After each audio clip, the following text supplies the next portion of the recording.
스마트폰은 우리 일상의 중요한 도구가 되었지만 과도한 사용은 뇌 건강에 악영향을 줄 수 있습니다. 요즘 많이 말하는 젊은 치매, 즉 조발성 치매로서 40, 50대에서도 발병할 수 있고 비교적 젊은 연령에서 를 동반하는 경우가 많습니다.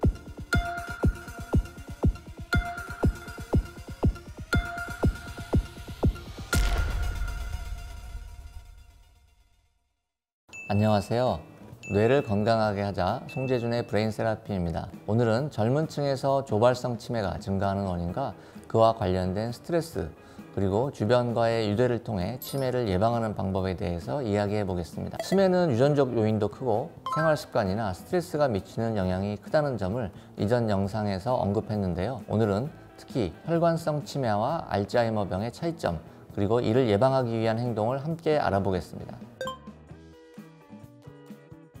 치매는 사실 단일 질환이 아니라 다양한 원인과 형태를 가지고 있는 복합적인 신경퇴행성 질환인데요. 그중 혈관성 치매와 알츠하이머병은 치매의 대표적인 두 가지 유형으로 진행 양상과 치료 방법에 차이가 있기 때문에 비교해 볼 만한 가치가 있습니다. 대표적으로 혈관성 치매와 알츠하이머병인데요. 혈관성 치매는 뇌혈관에 손상이 생겨 발생합니다.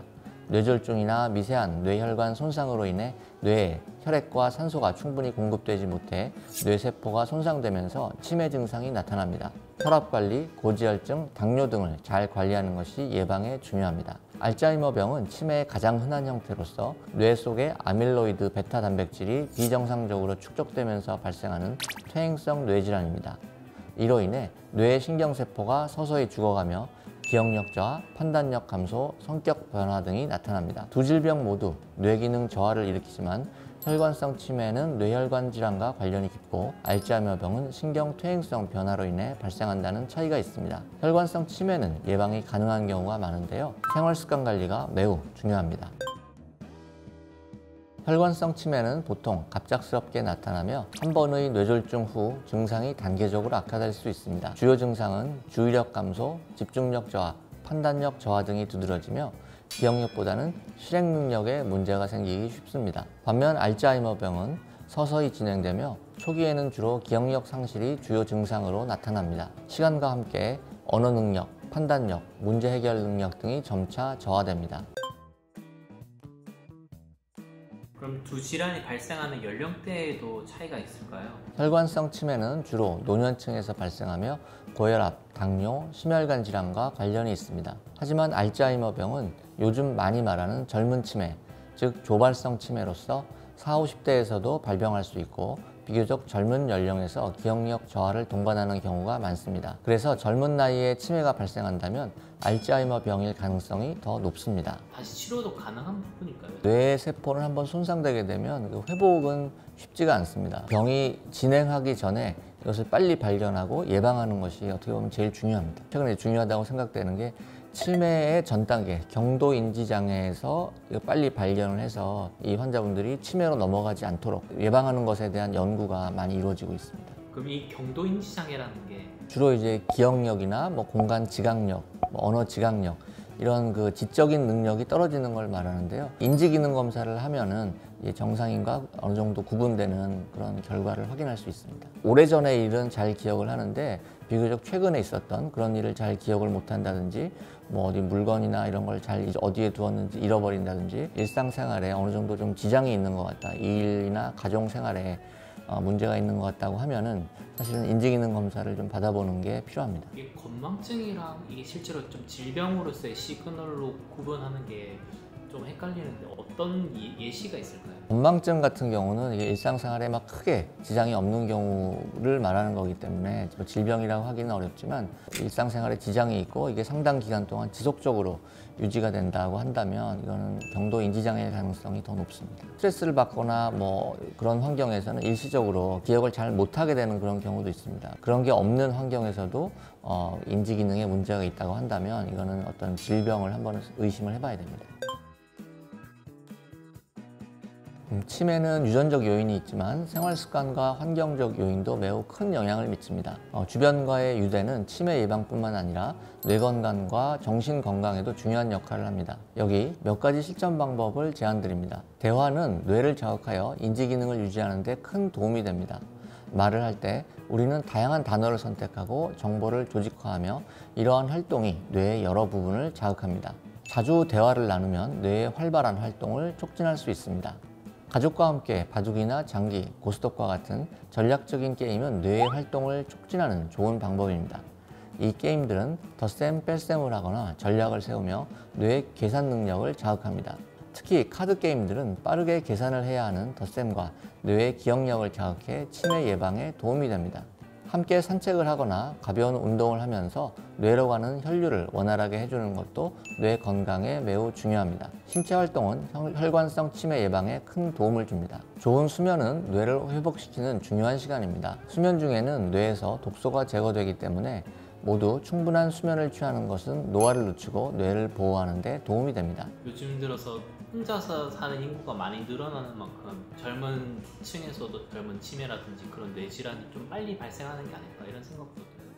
예, 그런 영향이 있을 수 있습니다. 사회성의 발달이라는 거는 뇌의 전전두엽이 담당을 하는데 청소년기, 나아가 성인기까지도 이게 발달이 됩니다. 다른 사람과의 어떤 관계를 통해서 우리 뇌는 지속적으로 발달할 수 있다는 것을 이렇게 암시하는 거기도 하는데요. 나이가 들면서 거꾸로 이런 사회적인 관계가 부족해지면 뇌의 발달이 저하되고 오히려 그 기능이 감소할 수 있기 때문에 나이가 들더라도 이런 사회적인 관계를 유지하는 게 굉장히 중요합니다.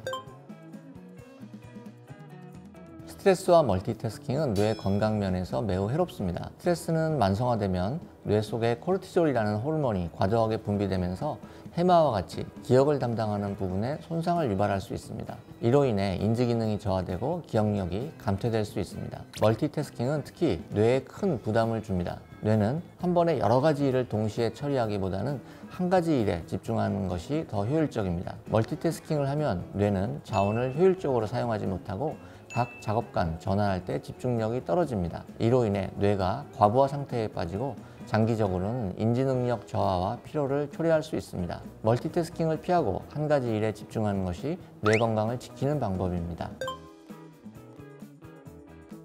스마트폰은 우리 일상의 중요한 도구가 되었지만 과도한 사용은 뇌 건강에 악영향을 줄 수 있습니다. 특히 멀티태스킹을 자주 하게 되면서 뇌가 받는 부담이 커질 수 있는데요.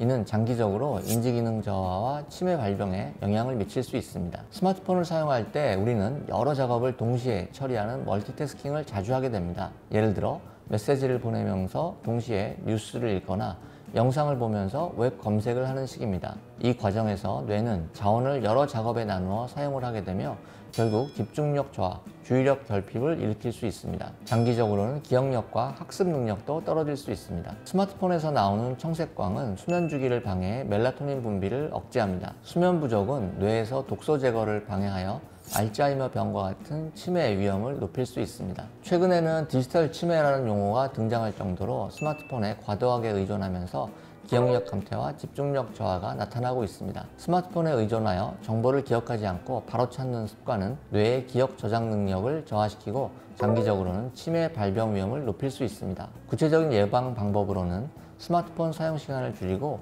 잠자기 1시간 전에는 스마트폰을 사용하지 마세요. 스마트폰 사용 중에도 한 번에 한 가지 작업에 집중하고 멀티태스킹을 피하는 것이 좋습니다. 오늘은 젊은 층에서 증가하는 조발성 치매와 치매의 대표적인 두 가지 형태인 혈관성 치매와 알츠하이머 병에 대해 알아보았습니다. 두 질병 모두 뇌에 큰 영향을 미치지만 그 원인과 예방 방법이 다르다는 점이 매우 중요합니다. 특히 혈관성 치매는 생활 습관을 관리하여 예방할 수 있는 경우가 많으며 알츠하이머 병은 유전적 요인도 크지만 건강한 생활 습관을 통해 발병 위험을 줄일 수 있습니다. 결국 뇌 건강을 유지하는 것은 하루아침에 이루어지는 것이 아니라 꾸준한 실천에서 비롯됩니다. 주변과의 교류, 두뇌 자극 활동, 규칙적인 운동, 충분한 수면을 통해 우리 모두 뇌 건강을 오래도록 유지하며 나아가 치매를 예방합시다. 오늘 영상이 여러분께 도움이 되었다면 구독과 좋아요 눌러주시고 궁금한 점이 있다면 댓글로 남겨주세요. 저는 다음 시간에 더욱 유익한 주제로 찾아오겠습니다. 여러분의 건강한 뇌를 응원합니다. 안녕.